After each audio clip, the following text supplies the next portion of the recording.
With that, the four headed for the red door. The worker pushed it open and Molly saw that it was a bathroom with a few toilets and sinks and a couple of large red plastic potty chairs. There was also a pull-down baby changing table, but it was massive. Molly stared at it, the cogs in her brain turning. Jennifer rushed over to one of the potty chairs. Molly was shocked, but Jennifer simply stuck her tongue out at Molly. "You should have been quicker if you wanted this one," she mocked as she concentrated on using the potty. There were only 2 potties, so Molly was left standing with the daycare worker, whilst her friends finished their business. No wet patch appeared because of her pull-ups, but she could feel they were now heavier and warm. She blushed as Jennifer pulled herself from the potty and pointed at the contents. "I did it. I did it," she admitted proudly to the daycare worker, who smiled and ruffled Jennifer's hair. "Well done, Jennifer. You'll be out of pull-ups in no time whatsoever." The worker took the potty and flushed the contents down the nearby toilet, rinsed it out and put it back on the floor. "Your turn, Molly." "Oh dear.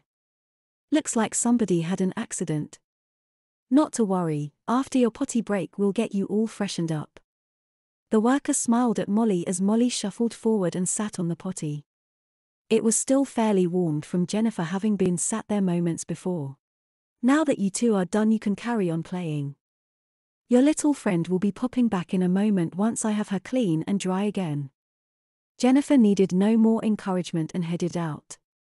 Sarah gently moved from foot to foot for a few moments before finally making a decision and following Jennifer out, leaving Molly alone with the daycare attendant watching her make her bowel movements. Molly's eyes were as big as saucers. She couldn't believe this was happening right in front of her. The girl on the mat was still crying, but the worker gently shushed her. The girl herself was much happier and was giggling through the fingers she sucked on now that the soiled diaper was gone.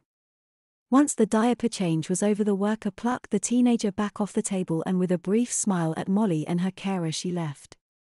Molly wanted that. That sort of love and attention. Her heart felt jealous of what she had just witnessed, and she stared at the empty doorway where the carer and girl had been moments before. She got up off the potty knowing what she needed to do. "Well done, Molly, for using the potty. Who's a big girl?" Molly glared at the woman. She didn't want to be a big girl. Everyone was always trying to push her forward.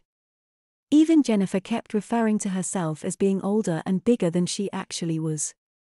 Molly just wanted to be free from people's expectations. The worker moved past Molly to pick up the potty, and as the woman did so, Molly dug around in the back of her teddy bear and pulled the digital voice recorder from the inside. Without hesitation, her thumb plunged down on the button. The darkness swamped her and she felt that horrible roller coaster sickening feeling in the pit of her stomach.